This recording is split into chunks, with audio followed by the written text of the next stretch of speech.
IEBC has a large pool of stakeholders. We have the main one, the political parties that certainly must be recognized. They are the political leaders. They are the other stakeholders that we have to deal with them in terms of supplies, the media, and unless you are able to give them sufficient recognition, unless you are able to understand that all of us are fighting one common cause,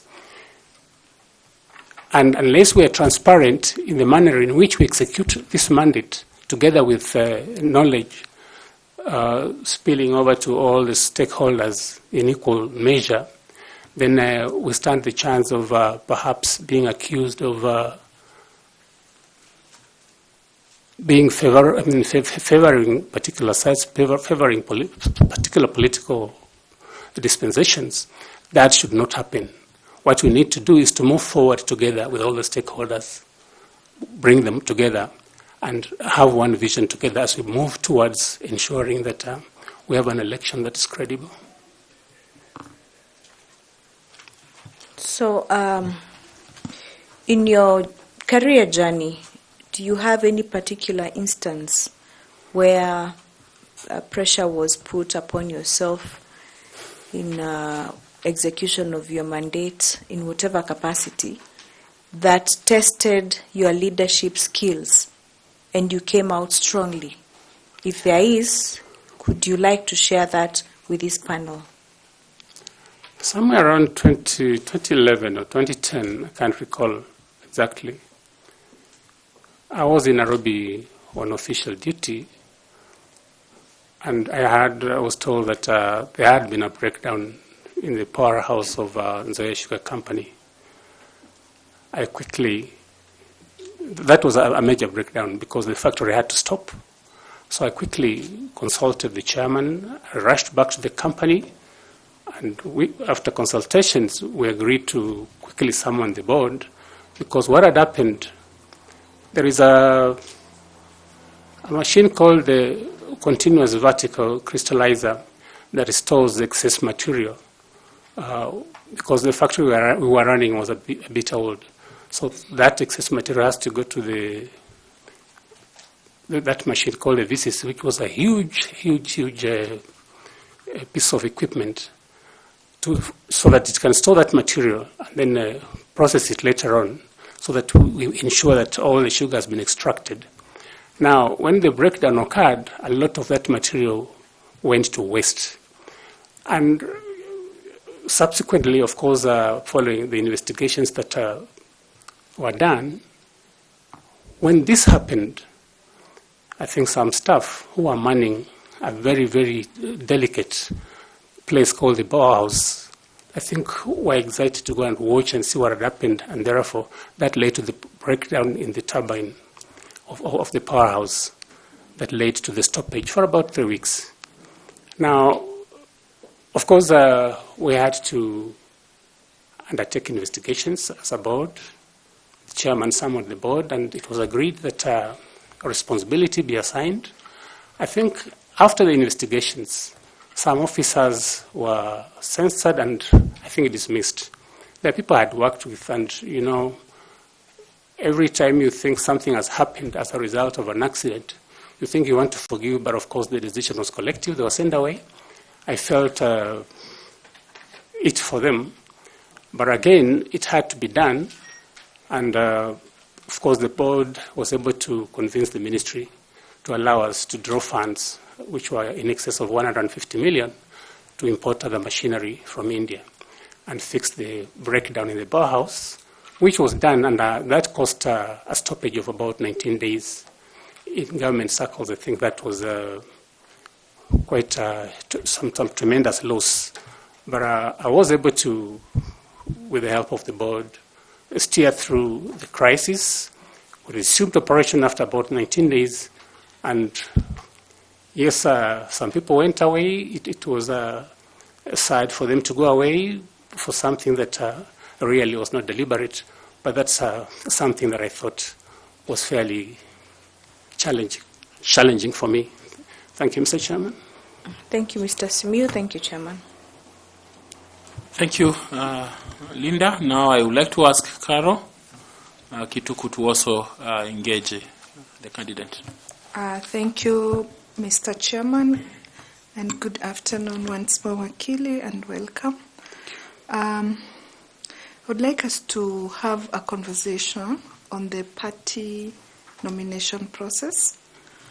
Under what mandate do parties in Kenya do nomination?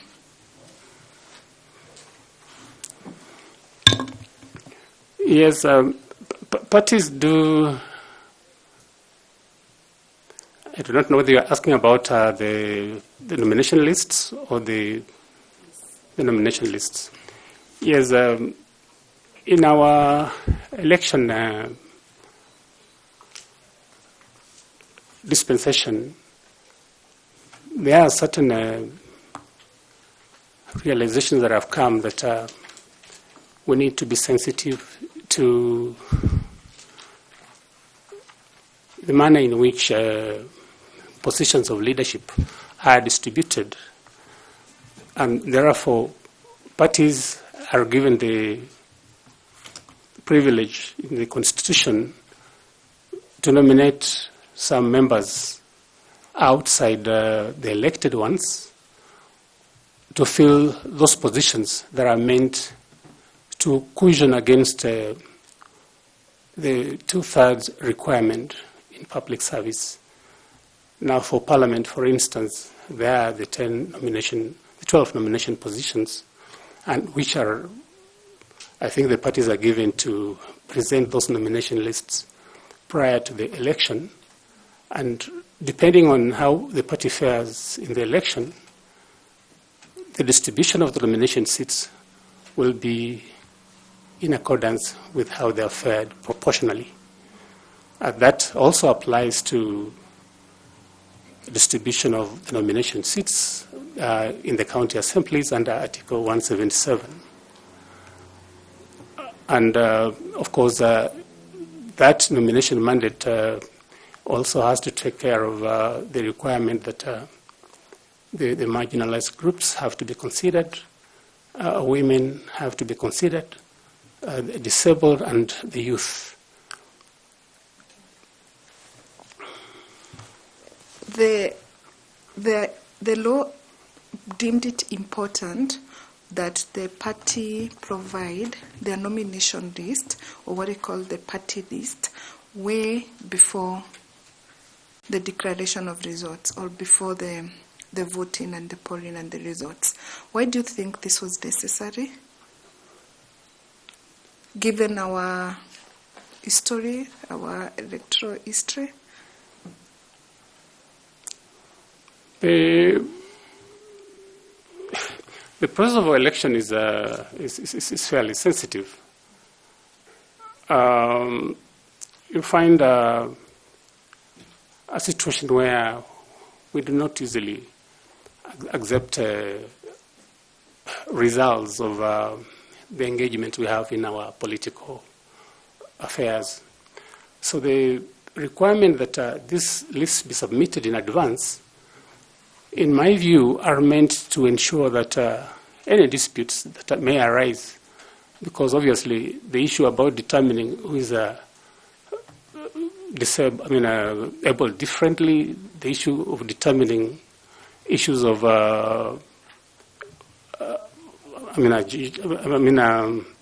people who are marginalized would be contentious.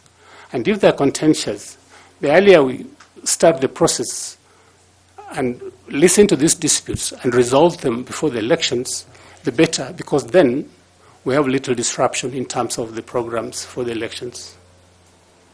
Okay. So there have been allegations in the time past that most of the political parties tamper with the party list as was made before the elections. So why do you think that is so, particularly for the special seats? sometimes, for me, it is just the issue of discipline. Sometimes it's lacking. The feeling that so and so perhaps is a better friend who would give more and more votes, and therefore, I do not think there is any real reason why they should tamper, except for perhaps just some self-interest. That I didn't cater for a friend, we didn't cater for this particular region. Those are excuses that can be used, because the moment they sit to determine these party lists, I believe sufficient consideration would have gone into. But sometimes I think we are not sincere about ourselves, about the decisions we've made, because of maybe other ulterior considerations that come subsequent to the decision to nominate. Yeah. So, are there any legal reasons or grounds that exist that actually mandate parties to change their allocation for the special seats? Are there scenarios that can enable parties to do that within the legal framework? In my view, they can.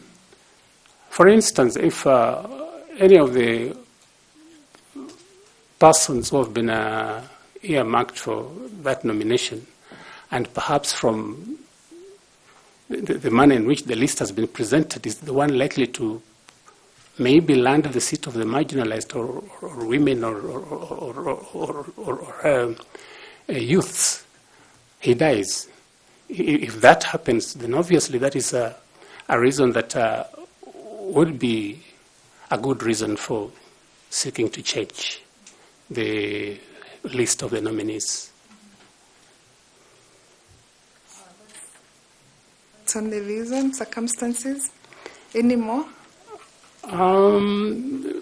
Somebody can possibly choose to change party allegiances, and really there would be no reason to maintain that particular person on the list. And I think it would be a genuine reason that can advance a requirement to change the list that have been submitted. So let's move on to another area, which is technology. You know, the future, we are told, is IT. Technology is the future. So if you become the chairperson of the IBC, should you be successful, which areas of the electoral system do you see amenable to technology outside the already existing areas that technology has taken into account? Any other area you think can be benefited from use of technology? I want to insist on moderation on the technology that has been used. But before I do that, Mr. Chairman, with your permission, if I could just quote something that came out of the regular report, where Justice Grigla commented that the sooner the political elite realized that the cycle of violence, the cycle of unresolved election disputes will not leave us until unmitigated efforts are taken to plant some sense of integrity in our system are taken. That was after the 2007 elections. That if no serious concerted measures are taken, then moving forward, the cycle of violence, the cycle of rigging, vote stuffing would continue. That has continued. It happened in 2012. 2017, the same scenario recurred, and even in 2022, that scenario recurred. There have been persistent complaints about verifiability of the election. Now, in terms of improvements that I think ought to be made on the technology deployed, my view is that I would insist from the technology team that exists within IBC or if it doesn't exist, if the brand of people we think ought to do it don't exist, pull them out from the many companies that are able to provide this technology, so that as we prepare for the elections, we virtualize every one of the 1,450 wards and dedicate a machine for each ward, and all of them ought to be based at the tallying center, the National Tallying Center. Now, in every polling station, whatever reports are coming out will be wired directly to the National Tallying Center in the machine that is dedicated for that particular ward. And this is how it will start. We ensure that as soon as the elections are closed, we take the tabulation of all people who have voted before the counting. And in every polling station, those figures are through a special gadget sent to the National Tallying Center in the computer that is dedicated to that particular ward. So, Mr. Asira, without looking like I'm interrupting you, Yes. I think that is currently what is happening. So we're looking at outside what is existing right now, what else can technology help solve to bring in the credibility of the elections process? I through the chair, I plead that I be listened to on this one, because we've not in the past insisted that we take the tally of all the people who have voted as soon as voting closes. What usually happens is that we take the list, the people who have been counted. What I'm starting with is that as soon as voting closes, we know the number of people who have cast their votes. Whether they're spoiled, whether they're good votes, we take that whole number and wire it to the computer that is dedicated to that particular ward. After that, once the counting has been done, we take the number of those who have been counted in that polling station again, and they're wired to the same polling, the same virtual computer for that particular ward, so that all the 1450 wards, all the 1450 virtual computers will receive results from the specific wards they're representing. After that, once the counting is done, then the counted votes, an image is taken also and wired to the dedicated portals.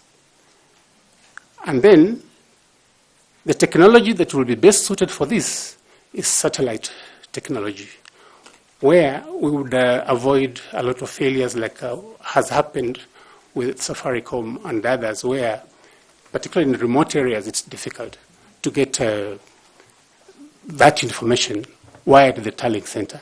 If we use satellite communication, and I think Starlight is one case in focus here, then once we have received that information, what the chairman has and the commissioners have is that apart from the votes that have been counted, there is one other standard that they can use in terms of verification, that standard of votes that were cast in each of the polling stations. I hope I'm clear. Yeah, thank you very much, and I wish you the best. Thank you, Chairman. Thank you. We now invite Dr. Koki Muli to also ask you some questions.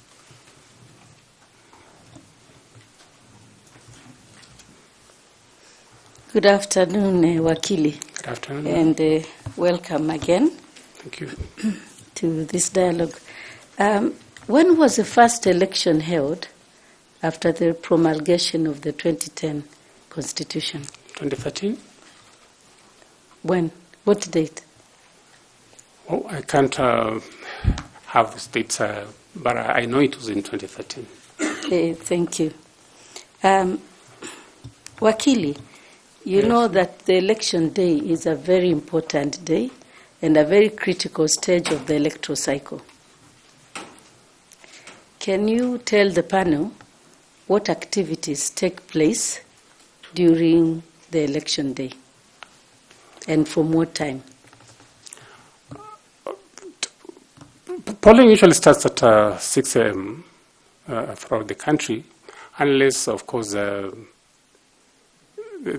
vagaries of the weather, issues of transport lead to a delay, and in which event there will be compensation at the end of the day. And as at that stage, officers of the IEBC would have set the stage. They have the machines for ensuring that the voters are identified, the register is there, and as soon as they open, then people come in, they're identified, they're given the ballot papers, they mark them, and depending on the, of course, right now I think there are about 6 positions, elective positions, then they mark them and drop them in the respective ballot boxes. After the voting has been done, that's at the end of the day, the station closes, as is the practice nowadays, and then, of course, the counting is done at the polling station. Once that is done, the results, those of the presidential election, are I think, filled in Form 34A and transmitted to the National Tallying Center. The results of the county governor, the county women rep, the results of the county senator are, I think, counted and declared at the county tallying center. The results of civic leaders in the past, now they are going ward reps, called ward reps, are declared within their respective wards.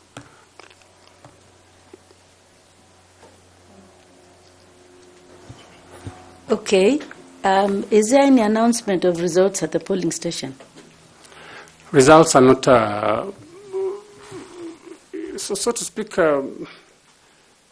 really, once voting has been done, there, of course, party officials, they have their representatives.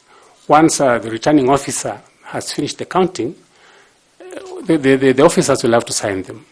And therefore, at that stage, the results for each candidate are announced as at that stage, including what has been tallied for the presidential vote.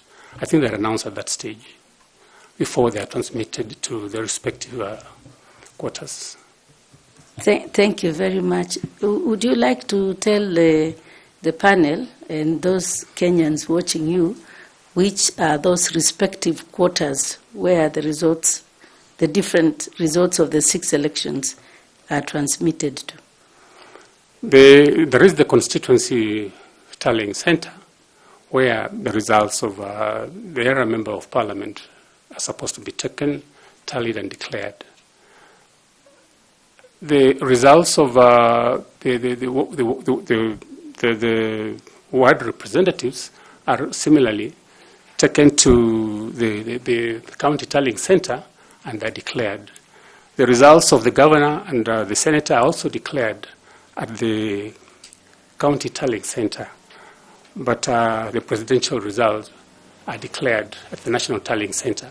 But after all parties that are represented in the election, that is, the agents have signed and certified that indeed that's the record of what was counted.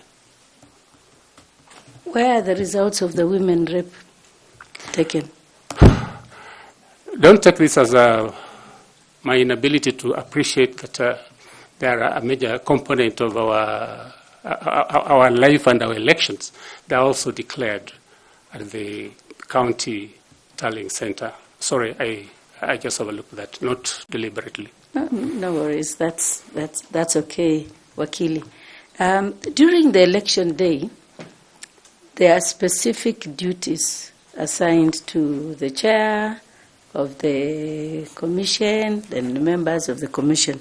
Since you wish to become the chair of the IEBC, so if you are successful, what functions or what role would you be playing on the election day? My view is that on the election day, the chairman has, together with the commissioners, sit together at the National Tallying Center to receive the results. They may not count them personally or physically, but through staff.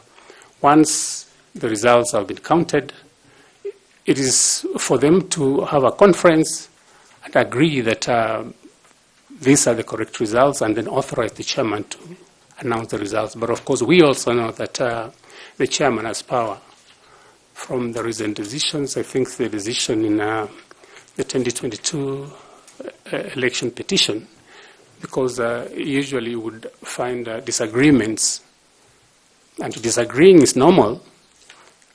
Maybe going out there to vilify each other is where the problem could be, but inside your own caucus, where you are sitting to make a decision, you can disagree and then by a majority decide that this is the direction we're going to go. But the ultimate announcement ought to be made by the chairman of the IEBC. So besides announcing the results of the elections, as you say, and after receiving them, what else? The entire day, from morning to evening of the election day? Obviously, the results are, like in the past, keep trickling in, but my suggestion was that, like I was suggesting, if we can have them wired to dedicated virtual machines for each of the 1450 wards, it will be faster. But as I said, during the day, I think results keep trickling in. There will be disputes. There will be issues about just monitoring what's happening, and I think giving information to the stakeholders, because the moment you don't give information and perhaps there are delays here and there, then I think that brews the suspicion that brings about problems. But they must be engaged to consult with whoever wants to consult with them as the results are being tabulated and aggregated, and give periodic broadcasts of what is happening, and when, for instance, they expect to give a final tally of the results. Thank you. Just two more small questions. You keep on saying that results are relayed from 1450 wards. Are those where the election is conducted or where the election are tallied? What is the 1450 and which results are those that come from there? The 1450, Mr. Chairman, 1450 are the wards in this country. They count throughout the Republic of Kenya. For what results are coming from the 1450? There are both results for the ward representatives, the women rep, the member of parliament, presidential vote, the senator, all the elective positions. Thank you very much.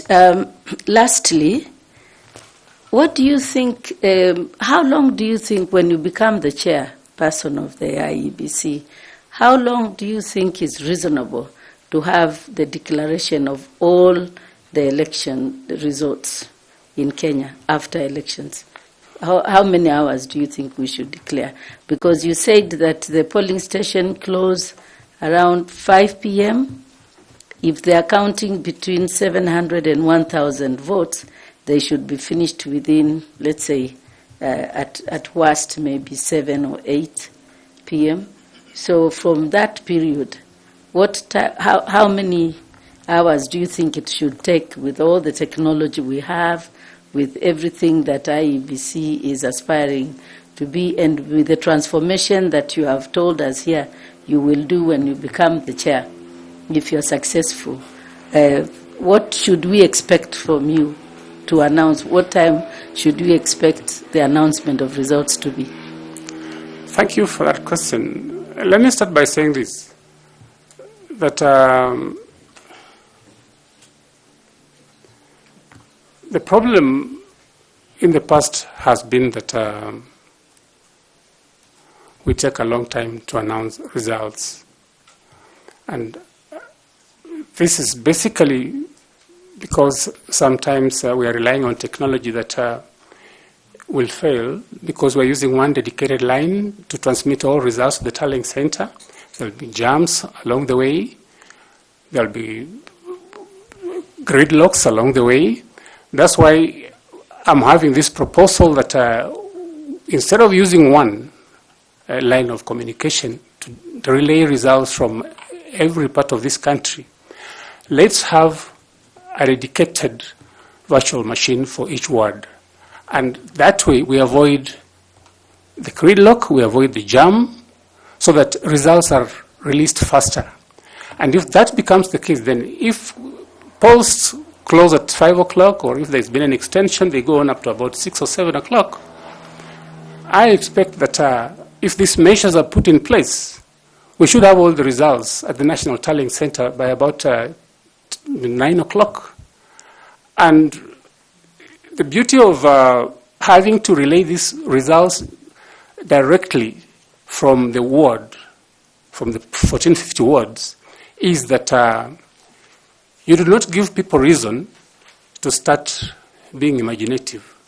They become imaginative when you have given them a chance to stay with those results as they count them. That's why I propose that whatever votes have been voted, you do not wait until the counting is done. Let's release first the raw figures of how many people have voted. That is a check in the sense that if anybody wants to bring in more results, at the end of the day when you're at the tallying center, we'll say, but the initial results we received were that there were only 400 voters here. How come now you have 500? That is a very, very, very good check.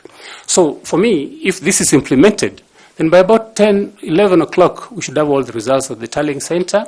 Depending on the deliberations that the commissioners have, before the end of the night, the results ought to have been announced. We can't take the 7 days that we've taken in the past. Thank you very much, Senior Wakili. Thank you very much, Chair. Just to ask, is the 1450 center of relaying results something you are proposing, or this is what is happening? Mr. Chairman, it is initially I was asked what reform measure would you want to come up with in terms of result transmission, and that's why I said that if we get a dedicated machine for every ward, Okay. we will release the results faster, relay the results faster to the tallying center. It's what I'm proposing as a reform measure, not what exists at the moment, Mr. Chairman. Okay, thank you. Sorry, I was actually assuming that that's what exists. If you don't mind, what exists at the moment? That's the first question I was asking you, actually. At the moment, the results are all released using one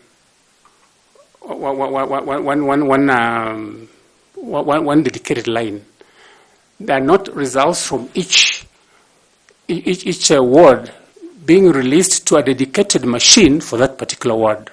And therefore, more delays come, like happens now. We're using one dedicated line, and there's a gridlock, and there's a jam, so it takes a long time to have one person get through to relay his results. That's what is happening at the moment. Okay, thank you. I want to ask FCP Tanui to ask you some questions. Bwana Wasilwa, Yes, sir. when you were introducing yourself, you said, what are you currently engaged in? I'm practicing advocate. In which law firm? The firm is called BS Advocates at the moment. Do you have a practicing license for 2025? We have applied. We're waiting for it to be submitted. We have up to 31st of March to get the certificate, and I believe I'll have it because we've applied. So as of now, you're practicing without one? Well, like I said, Mr. Chairman, usually at the end of the year, the financial year, we have to get an accountant certificate. Once you get the certificate, then you put together all your papers and send them to the Law Society. And we have a grace period up to 31st March to get the practicing certificate. Okay. I've also seen that you are a member of Chartered Institute of Certified Secretaries, actually Institute of Certified Secretaries. Yes. And the status is that you have outstanding dues and insufficient CPDs. Yes, Mr. Chairman, that is true. I do not practice as a certified public secretary for a long time, and as a human being, sometimes you could easily have something delayed. In fact, I've been in communication with them. I have fees of 12,500, which I ought to pay, and I'm going to pay, so that I make my record clean. Why I'm specific on that one is that you are a company secretary for Nzoia before you became the MD, isn't it? Yes, I was. And that is what led you to who you are in terms of your career growth. And you would be of,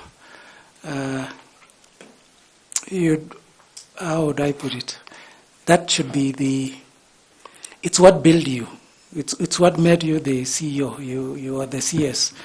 And for purposes of governance and corporate governance, that is a profession of governance that you are exhibiting while you are the managing director. I did not exhibit that. I never at any time had any lapse in terms of delay in paying. I was up to date throughout the period. I was company secretary and managing director. Okay. Now, related... Just before you move on, okay. I needed to clarify about his practicing license for his advocacy role. I didn't understand what he said. About 31st or something? 31st March. What do you mean? Chairman, what I was saying was that at the end of the financial year, 31st December, that is when you get the accountant certificate. The accountant has to go through your books and confirm that you've kept your books well, the client's accounts are properly kept. That is one of the mandatory documents that must be submitted to the Law Society when you apply for a practicing certificate. And we usually have a grace period of up to 31st March to pay and obtain that certificate. Okay, Carol? Thank you, Chairman. Mr. Silo, I hear you saying that you have applied for the practicing certificate. Do you have that evidence, the receipt for payment? I haven't carried that, but okay. Given time, I'll provide. The Advocates Act stipulates that a practicing certificate is valid for 1 year. And it's very clear, it's valid from the 1st of January to the 31st of December. And the grace period normally it is not that long. When did you apply for the practicing certificate? It must have been early this month, and I'm sure I'll have it before 31st of March. Okay. I'll provide it even to this committee if necessary. The grace period is up to 31st March, Mr. Chairman. Okay, Council Member Linda, please. Allow me to comment, Chair. Mr. Simiyu, that is not the position. You know, all the lawyers in this room know that the grace period is up to January 31st. You ought to have applied for your PC before January 31st. That is the only time you have for grace period. Anything thereafter, if you have not applied for your PC before January 31st, it means you're practicing without a license. Well, once you've paid, I believe, you've asked that I provide the payment receipt, then you are good to go.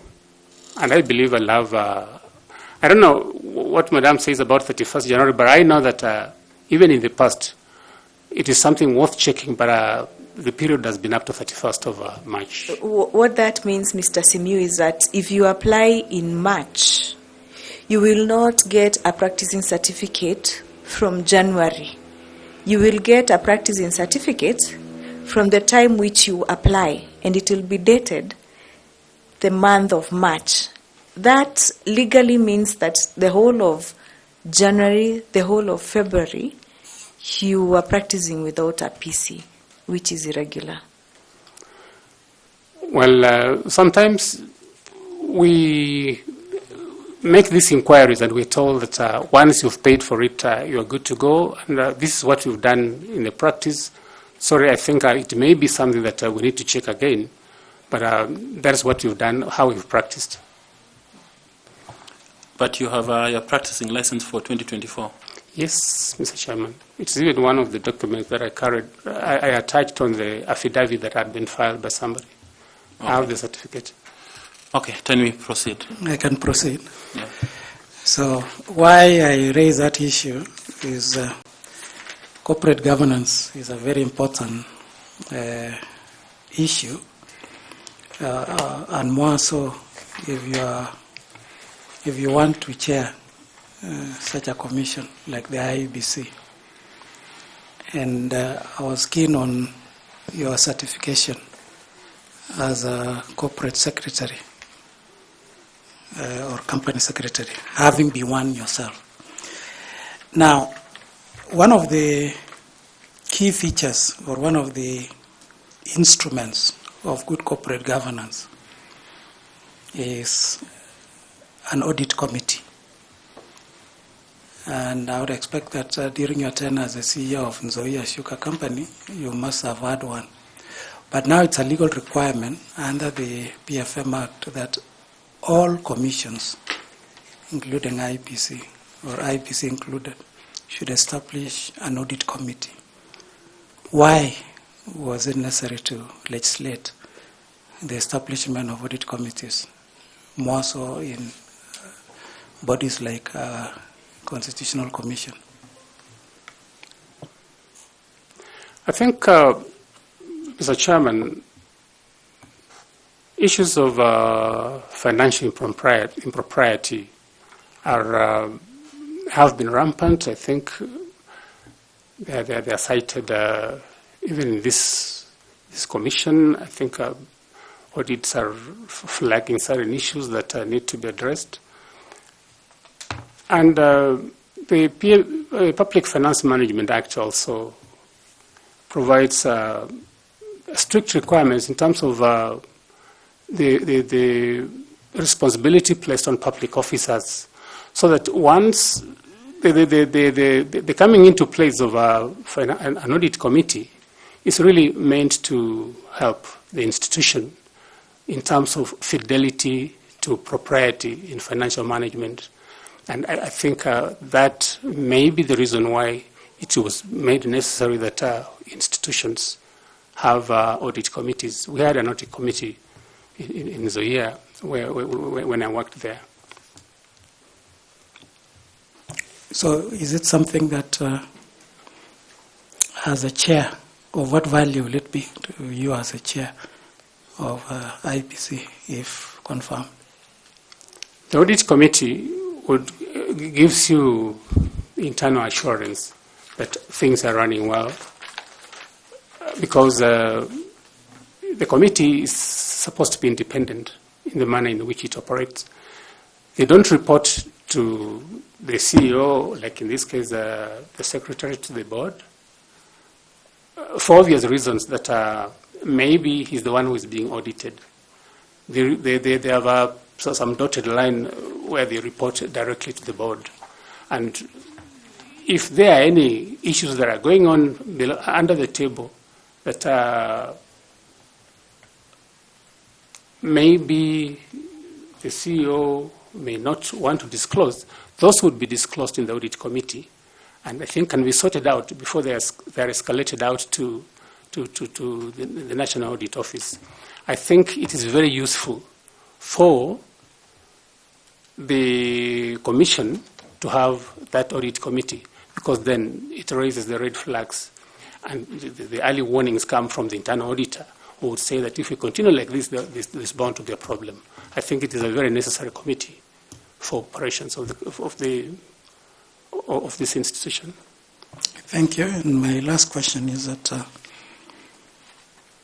you will be joining if confirmed or if appointed, you'll be joining a commission where you as a chair and the other 6 commissioners will be new. There is already an existing secretariat in place and technical officers. So how will you, as a chair, be able to work together with the new commissioners, at the same time ensure that the secretariat that are there are able to support you in the process without having any issue of infights, conflicts, and create cohesion and harmony within the commission?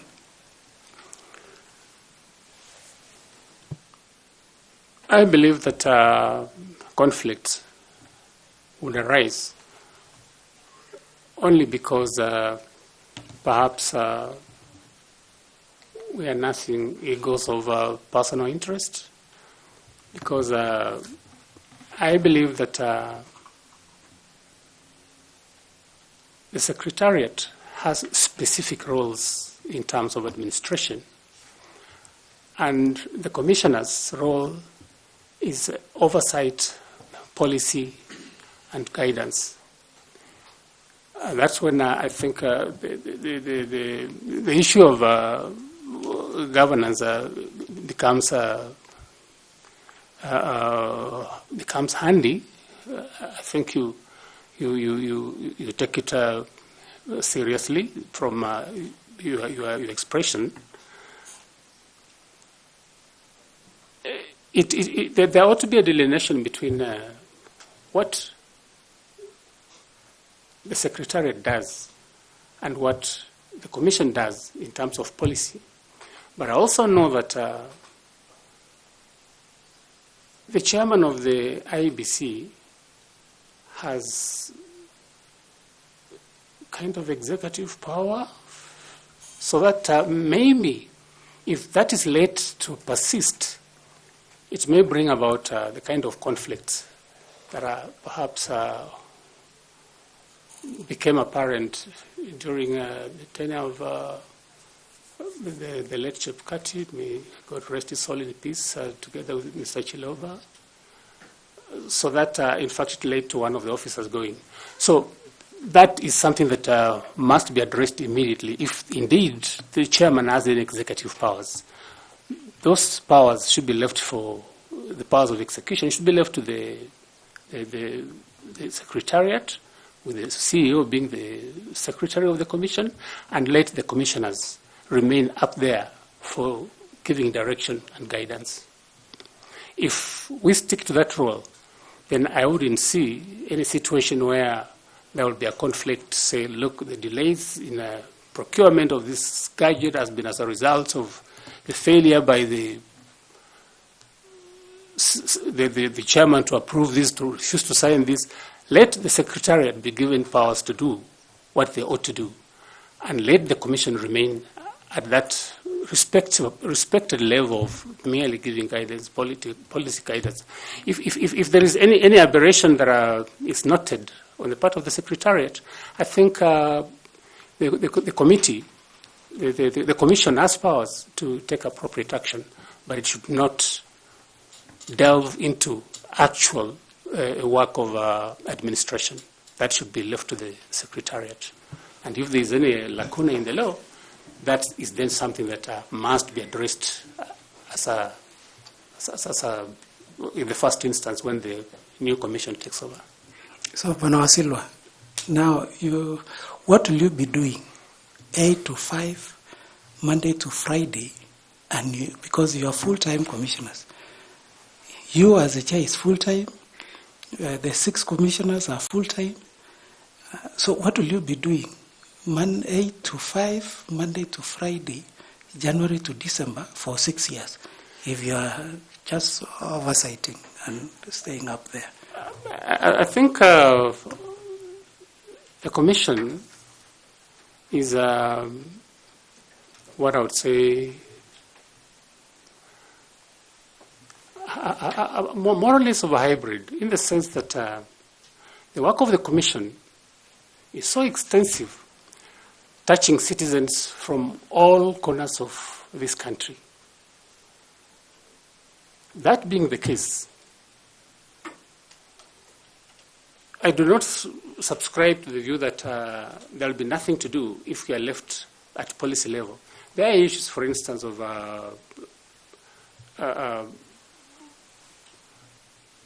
reviewing what management has done and the Secretariat has done in committees, and I know that most of the work of the IEBC is done through specialized committees. I believe there is an audit committee, the legal committee, and on all those committees, I believe there is a commissioner who is supposed to sit on them. If I was to take that, my previous experience. And so when they sit on those committees, I think there are issues that will arise at every given time that I think the Commission will address, the commissioners will address, and not assume to just sit for six years without doing anything.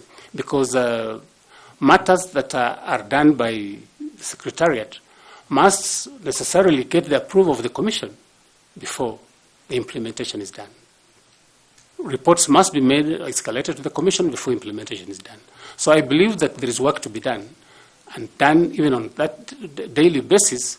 But if that would entail moving into a conundrum where you are now doing, the Commission is now doing work that is supposed to be done by the Secretariat, then I think at that stage, it has not happened yet. At that stage, then perhaps somebody can start thinking about seeing whether commissioners should work part-time.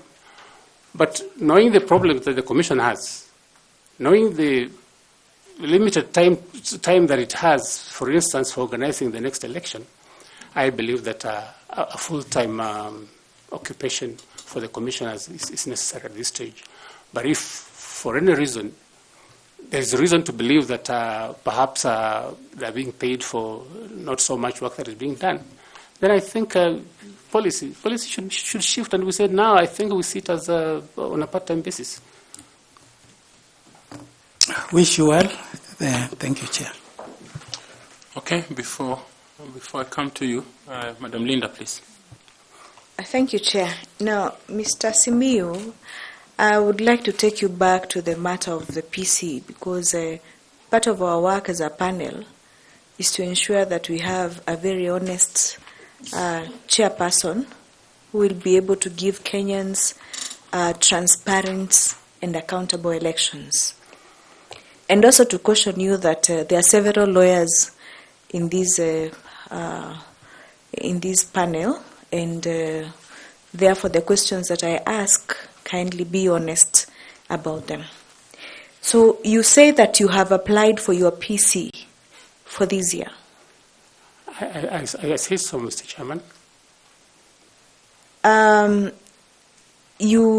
Do you have any CPD points for the year 2024? Yeah, I'll have to check, but I've attended some of the programs. Did you attend any CPD seminars or webinars last year? Yes, I did. Have you checked your portal this year? At the time I applied because I satisfied that requirement of the CPD points. You are aware that even as we sit here, we can be able to get into your portal and check whether you have your CPD points for Yes. last year. Yes. Will you be surprised to know that last year you have 0 CPD points and you require 5 CPD points to be able to apply for your PC for this year? That would surprise me because I attended those programs. Are you aware that the LSK portal that you use to apply for your PC is an automated system which will not give you an invoice unless you have 5 CPD points for 2024? Mr. Chairman, like I said, I have applied, and the only reason I applied is because I was satisfied that I had the points. Thank you. Thank you, Madam Linda. And now I'll go to Evans Misati to pick up from there. Thanks so much, Chair. It's just Simiu, I'm sure you are aware we are doing this because we are doing it on behalf of Kenyans. The position of the IBC chair needs a lot of public scrutiny, so don't be surprised what is happening. Now, I want to take you back to where you said you have been in leadership positions or in charge of institutions. Have you had any experience working with a highly technical secretariat before? And how did you balance the effective oversight without micromanaging either the secretariat or the staff, if you have had any experience? Because you have said you have been in managing director, CEO, or something of that kind. Where I worked as managing director, I was the one in charge of the team to execute. So really, I would delve in and understand what managers were doing and guide them. I was sitting on the board as a secretary, but my actual mandate was to be the manager. I'm the one who liaises between the management and the board and to report what is happening on the day-to-day management of the affairs of the company. That was my responsibility. So really, the issue of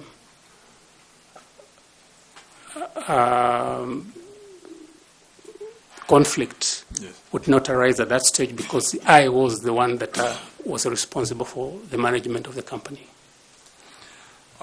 Yes. Now let me ask you another question related to the party agents. You know, if you're going to conduct elections in 2027, you are aware that candidates will be able to have agents.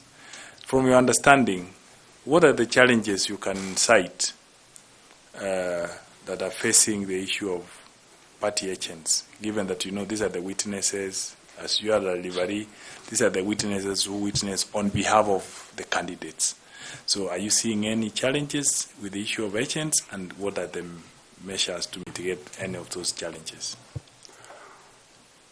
The problem of party agents and the nature of our engagement with them, I'm afraid in some parts of this country, it is purely who can pay what he can pay. Sometimes they're not very honest. We have heard stories of a party that has gone to an election and they didn't have any agents, even when they had accredited agents to the IEBC. So it is all a question of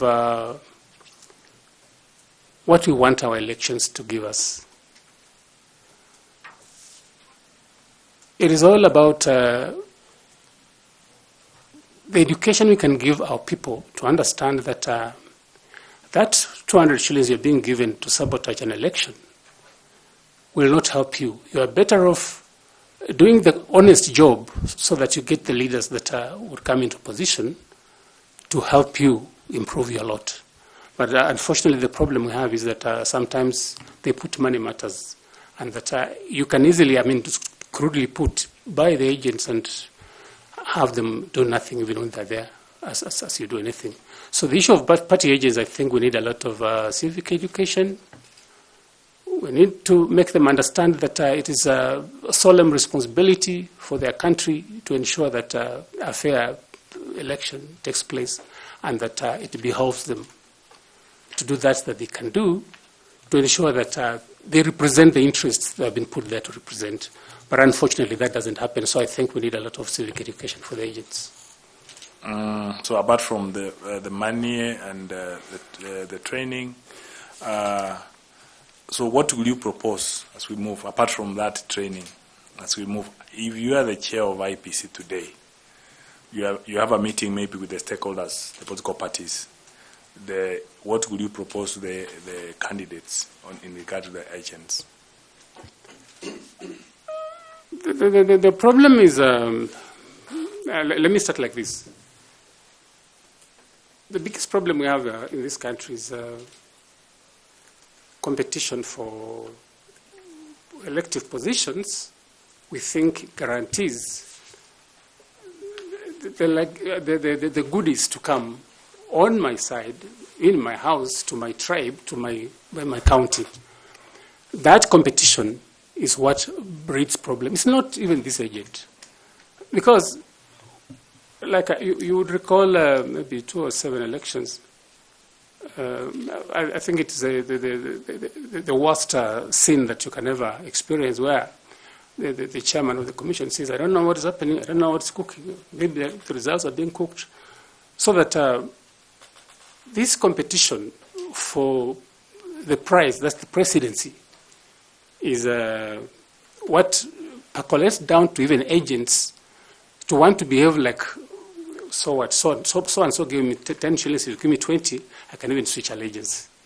And for me, the cure for this is that I was thinking I would propose, if I were privileged to sit in this commission, that maybe we look for a real shift in the manner in which we do our politics. The 2010 Constitution brought some benefit in the sense that devolution has dissipated some of the fire that usually exists when people think getting the presidency will give them everything they require. So that some fruits have been taken to the counties.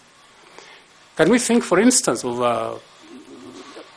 and I think that has been touted before, a rotational presidency? Or can we give more power to the counties so that... Sorry, we are diversing now. Okay. We want to talk about the issue of agents and the solutions you are proposing as a chair of IP. Way of looking at it, maybe in terms of improving the systems of voting or and other things, maybe if we can have IT, electronic systems, so which does not need the agents, the manual. So let me go to my last question. Can you comment on that? You want to comment on that? Just to clarify what I was saying. Yes. That if the mindset can't be changed, and you're choosing to work on the agents to make them look like saints, when all other players are doing things their own way, we will not get anywhere. That's what I was trying to say. I'm sorry. Now, assuming you find favor with this panel and you are the chair of IPC, what would be your priority action or things to do before the 2027 general elections? Just mention a few. There's the issue of boundary delineation. I think that's the number one priority. The issue of the by-elections that are pending. People have been disenfranchised because of there not being this commission in place. But also, as a first step, I think we need, as a new team, to understand what our responsibilities are. You won't just move in and start going to Isebania to try and work on the boundaries. We'll need to get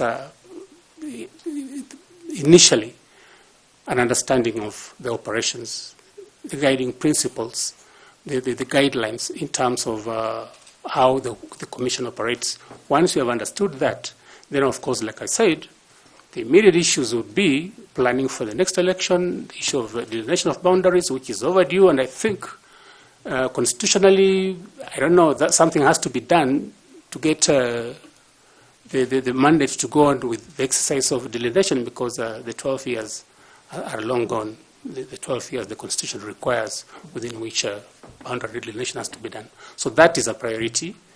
By-elections are a priority. Just getting to understand what needs to be done so that this team can move forward as a team, again, that is a priority. Thanks so much. I wish you well.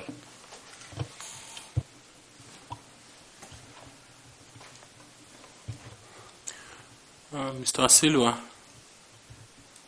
what would be involved in boundaries delimitation, if that was your priority before 2027? I know that since the last exercise was done, I think more than 13 years ago, there has been population growth, and in terms of creating new entities for parliament, new entities for the wards, I think that is what it entails. That we look at the population, the population quota for the entire country, must understand what areas need to get additional boundaries, additional wards, additional constituencies, based on the provisions of the Constitution, which require utilization of a figure called quota, which is a proportion of the number of wards or the number of constituencies we have against the entire population of Kenya. Once that is determined for each area, then we would look at it in terms of the numbers of the people, the geographical reach, cultural issues that would require that the people want to remain together as one entity. So those are the issues that must be looked into in terms of the new population demographics. And you think that this can be accomplished before the next elections, as a chair? That is a very a tall order, because the budget issues, I know some money has been asked for, but it is indeed a tall order.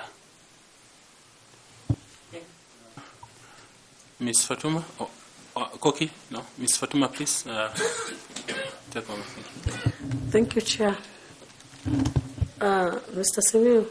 Yes. Generally, stakeholder engagement is expected to bring to fruition trust, buy-in, risk management, and so many other positive tenets.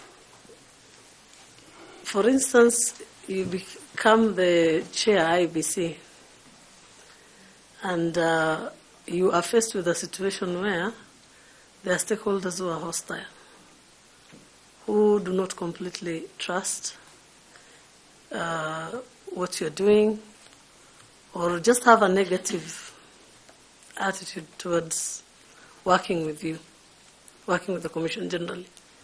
What would you do in such circumstances? People who don't want to work. For whatever reason, at times they could be because out of lack of trust, or maybe other vested interests. They just do not buy in and do not support what you're doing. My initial submission was on the best way of creating that trust, where people will know that once an election is done, the system that has been installed is not subject to tampering. I've indicated we need a dedicated satellite system that will be used. Once they are convinced that a credible result will come. I'm just saying, in this special circumstance, yes, you find a stakeholder who's hostile. How do you address it? For stakeholders, they are stakeholders. And they are stakeholders because, rather, we are there because of those stakeholders. And you must find a way of talking to them. If you can't talk to them, send a team to talk to them. If you can't have a team to talk to them, let the elders talk to them. But for God's sake, there's no way you are going to avoid any particular segment of the stakeholders, because then they're the ones who are going to explode tomorrow. If they come to the office screaming fire, you are responsible because you are in the office. You must face them. But if you don't think you will face them, because these things are going to occur unless some of these steps that we are talking about are taken, don't try to look for the job. But be there, face them, tell them this is what we're doing. Even if you're doing nothing, that of course, from their perspective, they think you're doing nothing, but at least you must be able to meet them and talk to them, listen to them, and find ways of addressing the issues there. Because, of course, they won't be unreasonable to just come and start a fire unless there's really something that they believe in. Like, for instance, when they believe somebody is stealing the election and they come and explode. So that constant communication, that constant engagement with them, And the ability to go before them and explain what is happening, I think it is important. But if they have come now and they're breathing fire, I believe that you must just find a way of talking to them. You can't run away because that is your responsibility and somebody has to do it.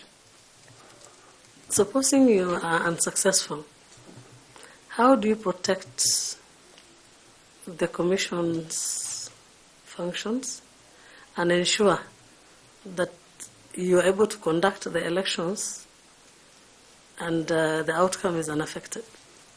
If these stakeholders, if you're not successful in convincing a certain portion of the stakeholders. That's what I'm saying, that every time we sit together and try to talk, I think we'll find a solution. I don't think there are stakeholders who would come and say, today, I must kill all the commissioners because they failed to do ABCD. Maybe it's because they don't have information. But once you give them information, I'm sure they'll nail it down and I think listen to reason. You can't close down the office. You can't stop the election. You must find a way of going on with the election. But of course, in situations where things become like we are not here talking about the headquarters, perhaps a particular electoral area where they have genuine grievances about something that you think indeed there is a reason for culpability, then I think the Commission has powers to stop an election if there are genuine grievances about their feeling that perhaps fairness will not come out of the election. You can stop the election. Yes, there are certain areas. I remember during the 2022 elections when I think parts of Kakamega elections were postponed for reasons that there was no guarantee that there will be safety, and I think they were held subsequently. So it's possible that you can stop the election for a while until conditions favorable for undertaking the election can be obtained.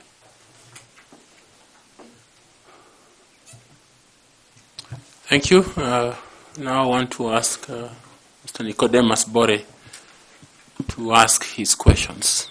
Kindly, Nicodemus. Thank you, Chairman. Saulo. Yes, sir.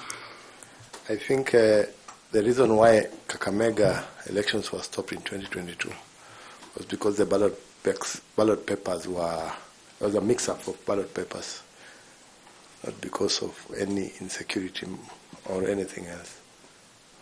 That's the reason why Kakamega and Mombasa, there was some issue on the ballot papers. And that's the reason.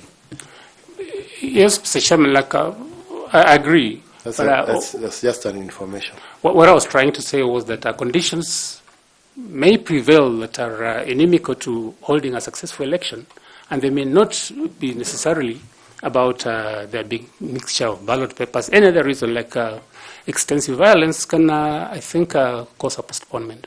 True. You served as the MD of Zoya Sugar. Yes, Mr. Chairman. For how many years? 6 years. And CS for how many years? 5 years. So you served at the management level, the top management, for a period of over 11 years. Correct, Mr. Chairman.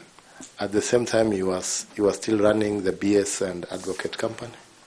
No, I wasn't running it at that time. In fact, from 2004, I was running as Wasilo and Company Advocate, and I had relinquished that to somebody else. So when I stopped working, that's when I went to join into the partnership of BS Advocates.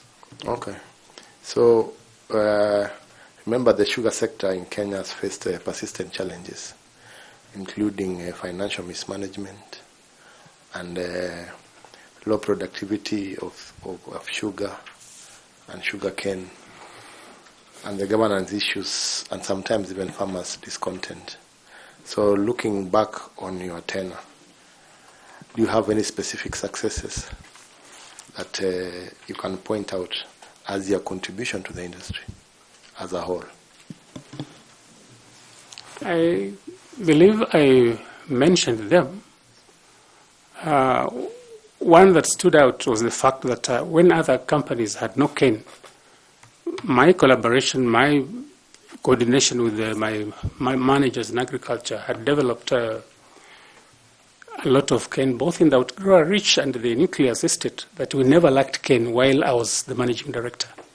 And indeed, these issues of cane, lack of cane, came after about 2016 when I had left. But even when it was acute for other companies, Nzoia still had cane. So cane, as an issue, was we didn't have a problem with cane. Again, I mentioned that during my tenure, we had ISO certification. We were acclaimed as the best company in terms of HR management in 2012 by PS Kiome then. Then, of course, we had a break into a super brand and I think branded sugar. And, of course, the highest production ever since the company was incepted in 1978. And we made a profit for the first time. So those are, I think, the achievements. Maybe for those of people who not understand the ISO certification, can you explain that a bit? ISO is a process you go through over a period of time, midwifed by consultants. Like in the year, we were midwifed by Kenya Bureau of Standards, and where processes, production processes, for instance, marketing processes are mapped out so that we know that on this particular occasion, this is the way we will make sugar, and that when you compare our processes, when you compare our standards, they compare favorably using those standards with other companies worldwide. And when you do that and you are certified, then it means your sugar can compete favorably in the world market, like sugars from any other jurisdictions that have better equipment, better ways of production. So that is where I took the year that in the world market, it was a product that was sought after because of the organized manner in which the production was done. So that means acquiring proper licenses and other documentations. Sorry, Mr. Chairman, which license? So does it, that means also acquiring proper licenses and documentation for the company? Well, of course, there's the sugar production license that you had to procure, I think it cost $1 million from Kenya Sugar Board. But in terms of ISO, I think what we're looking for is the ability of your product to compete with other products of the same nature. And all we did by getting ISO certified was that we are convincing the world that our sugar is produced in such a clean environment, such a predictable environment, that it's as good as any sugar produced from the more developed sugar production areas. The reason I'm asking this is because of the farm in which you run. From what we have seen and discussed here, you don't seem to have licenses to run your farm, yet you are able to have very good licenses to run Nzoia Sugar Company. I think I've said that in my practice I've had licenses to practice. That wouldn't, again, compromise the fact of the production ISO certification merely because perhaps during 1 month I was not able to have this and that. I think that should be an isolated issue. But like I said, really, what you are raising cannot water down the fact that I got those achievements while I worked as the managing director. The isolated case seems not to only affect you, it also affected your clients, because we have a memorandum or an affidavit sworn by one Professor Okumu Wafula, who is accusing you of not having a practicing license. Yes, you picked fees for defending him Is there any information about that? Chairman, I've been asked about 204, and I said I had a license. I've even annexed it on that document. I received the affidavit. It was sent to me by officers of the Secretariat. I did an affidavit in response, which I submitted, and it was acknowledged. And all I can say is that as an advocate, you give advice to a client. It may not be what he wants to hear. And the mere fact that the client doesn't want to hear your advice or to take your advice doesn't mean that you are incompetent. It may be a difference in opinion. It is not proof that you're incompetent. I only gave advice, and perhaps if the chairman allowed me, I would say amplify what is in the affidavit. But all I'm saying is this, that the situation was that he was going to be struck off the case, and the opponent be given rights to administer the estate of the deceased person if we didn't take the action we took. And the man was in the UK. So we took the step after talking to the other beneficiaries in the estate who agreed that instead of having this man take over the administration alone, let's include whoever is objecting to be part of the administration of the estate. And that's what I did. I did nothing wrong. I took the advice I thought was in the best interest of my client. So the attached affidavit includes an attachment of from LSK. It indicates that Wasilwa Saul Simiu, number P105/1780/88, working at BMS Advocates, practicing year 2024, practicing status inactive. That's true, Chairman. That document, I looked at it, but I have annexed the certificate of the practice certificate on my response for that particular year. Thank you, Chairman. Okay, Prof. Please take up. Chair, even as I start my session, I might request the Secretariat, if at all they have the response from Wasilwa, if they can avail it to us, because the only thing I see in this file relating to a practicing certificate is for the year 2022. So if there's any other practicing certificate of 2024, the Secretariat.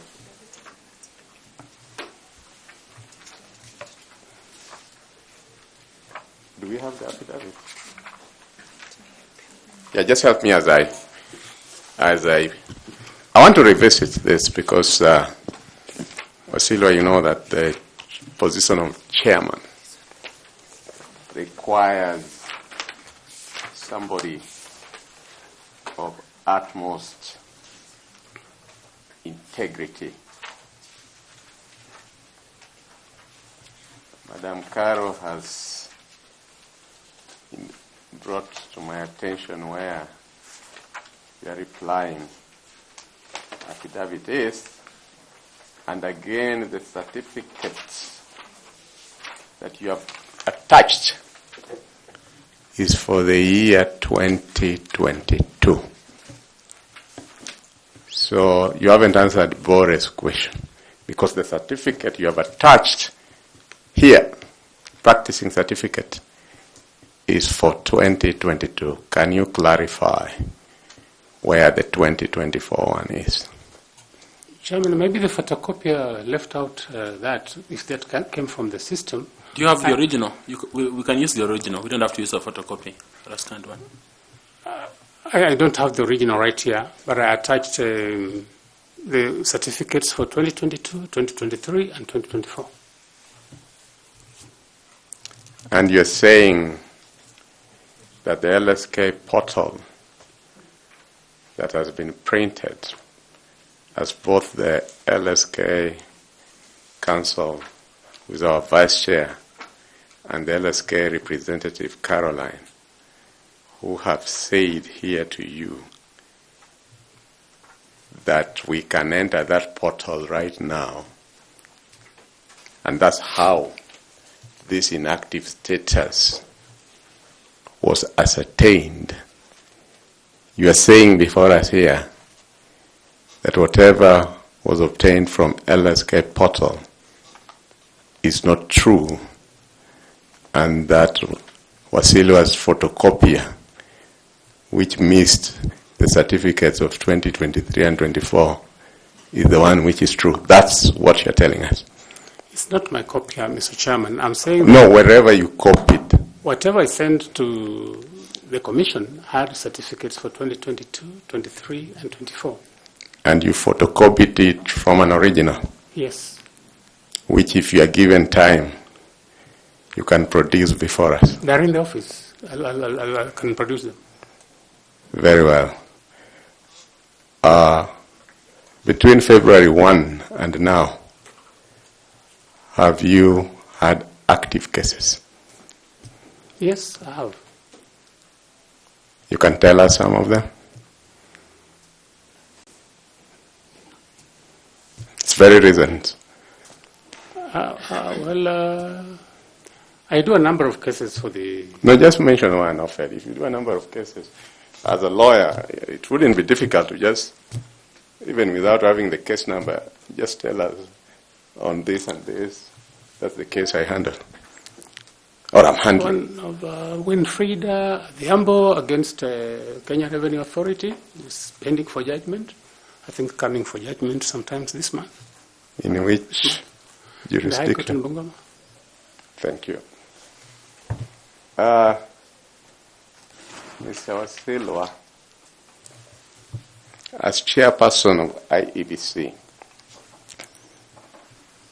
which you have asked to be, your leadership will be judged by your personal integrity, honesty, and ability to uphold your word under pressure.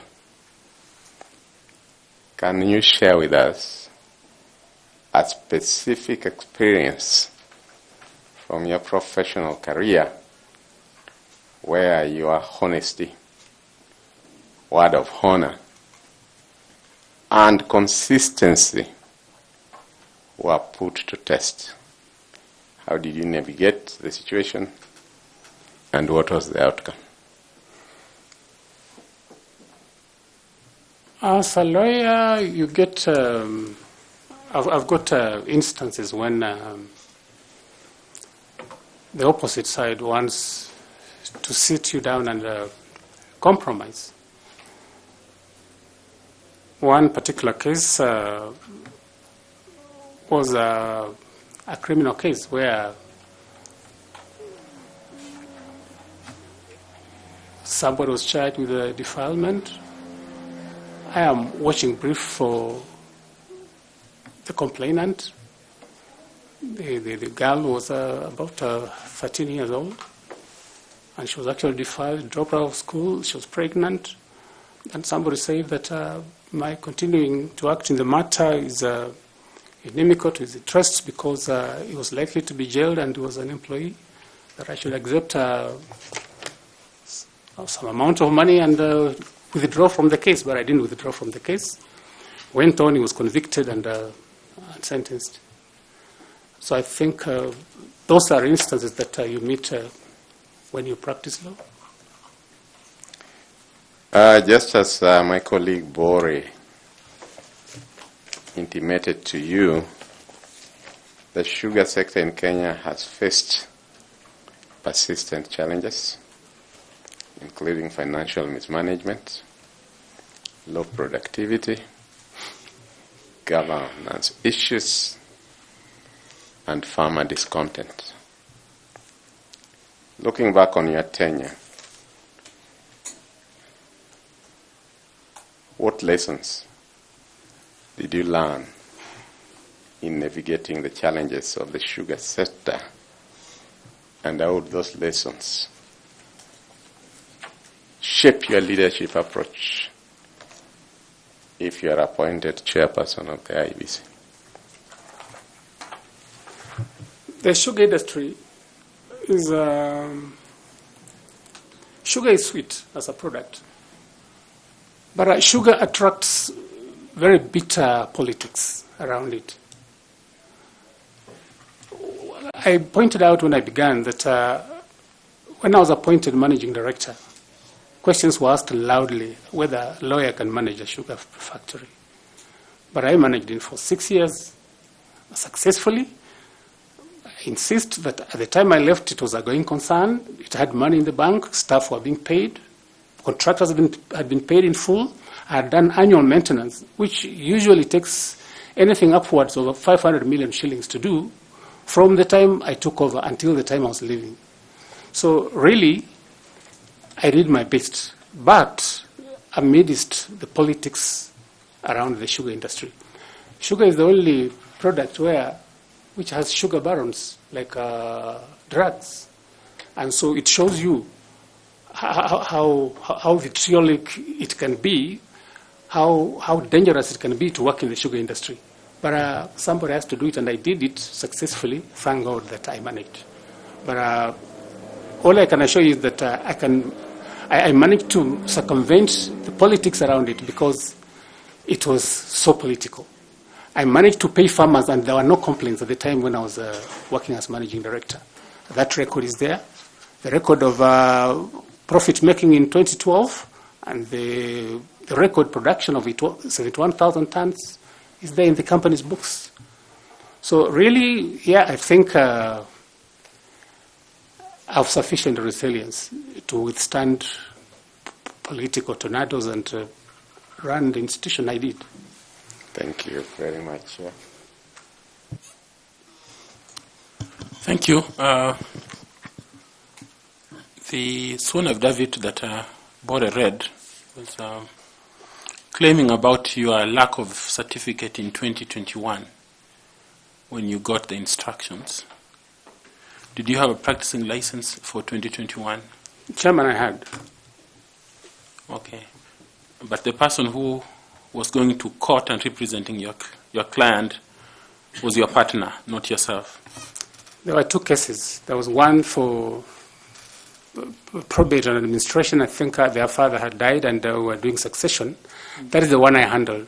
Then there was a criminal one where he was complaining that his brother had destroyed his crop of cultivated produce. That one is what was handled by my partner. Okay, so his claims stand that you did not have a practicing license in 2021 because you didn't attach it in your response.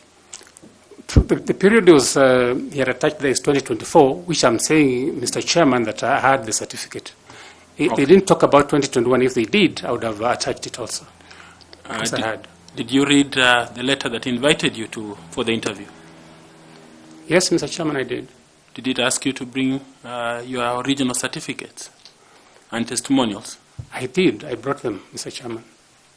And the practicing license is not one of those? No, it wasn't requested for. It's not a testimonial in this case? Well, I thought testimonials are certificates, academic and professional certificates, which I attached.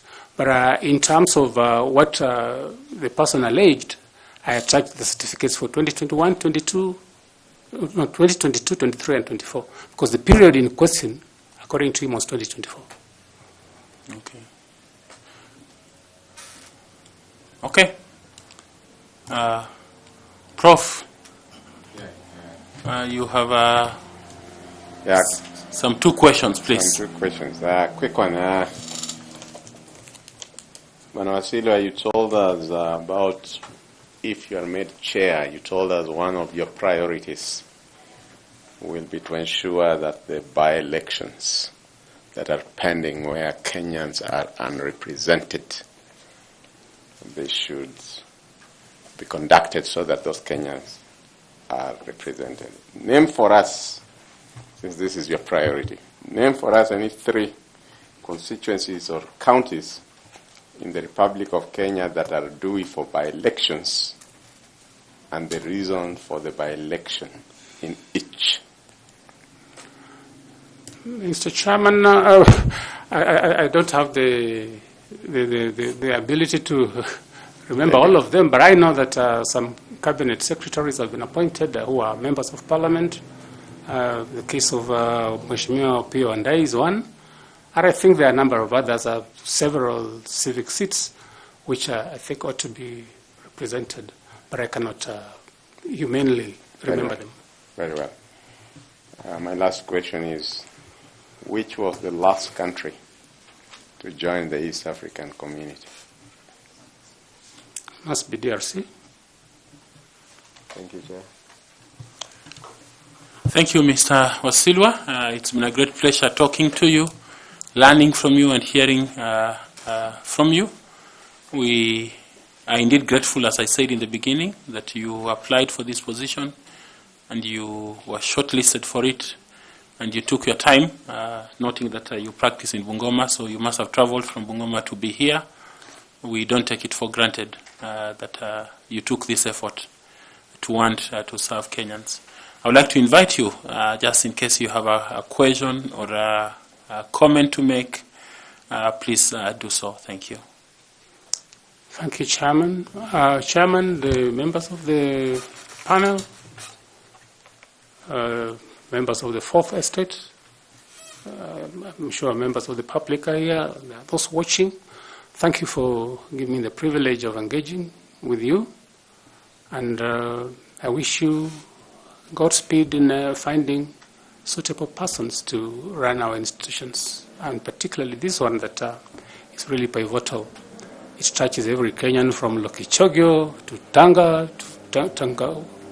whatever, from the coast and northeastern and the Isebani. So it touches every soul. Whether they vote, whether they don't vote, they're affected by the actions of the IEBC. Thank you, Mr. Chairman. You're welcome. Remember to pick your certificates. There's a bottle of water before you. You feel free to pick it. And if you have a notebook, you can still carry it with you. We appreciated your presence. Thank you very much. Thank you, Mr. Chairman. Asante. Thank you.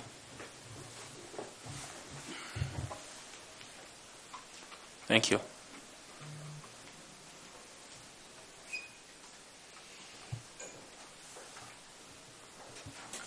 Okay, members of the Fourth Estate, I think we will have a brief word to give to you in another 30 or so minutes. So if you allow us to finish what we are doing now, we will speak to you in a short while. Thank you.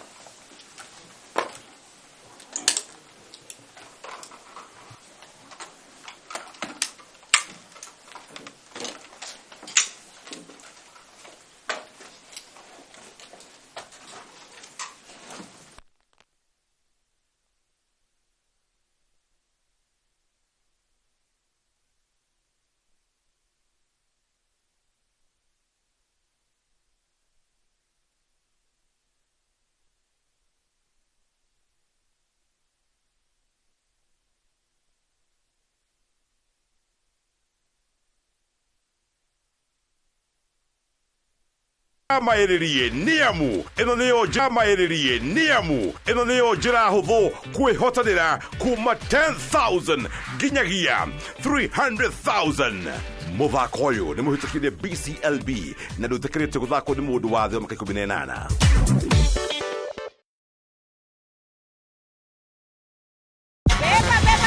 In Lumumba Estate, hustle is survival. When a loved one's lost, is rekindled. What is this good for nothing Miski are doing here? One estate chairman managing pesa zake. Haya! Kaona akiwa na umama, akamuita kamama. Hey! Kamama! Pigwa shock. God of Thunder. Akachomoka biguni, akakuingilia. Moyo wake unanyonywa. Cheki venye na ambavyo jamaa anakaushwa. Na Hanzo Hasashi is proud. Akona machungu baya mbovu. Mtu nataka kuja kuuza uoga. Nakuja kuuzia nani uoga? Mimi ni mtu anawakilisha taifa mzima. Alafu mtu nataka kuja kuuzia mimi uoga. Mabirenya kibisa. Aberu chwadi. Mtoto anafurahia. ya mwanzo firirida imewekwa. Wewe kwanza kanasikia firirida ni ya Munyonyi, kanasema mambo iko shwari kibisha. Nyitanagira na DJ Junior the Hindi kwambĩrĩria muthenya wa kiumia nginya aramithi ciahanda thaa 4 cia utuko, na rio muthenya wa Jumamothi ni ciahanda thaa 10 cia hwaĩ-inĩ.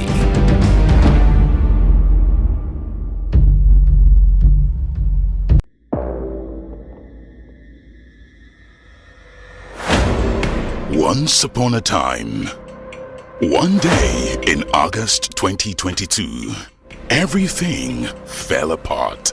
Hereby declares that Ruto William Samoei. We are not at Bomas of Kenya because we cannot take ownership of the results that is going to be announced. Involved and interested parties went to the Supreme Court. This also turned out to be no more than hot air, and we were taken on a wild goose chase that yielded nothing of providing.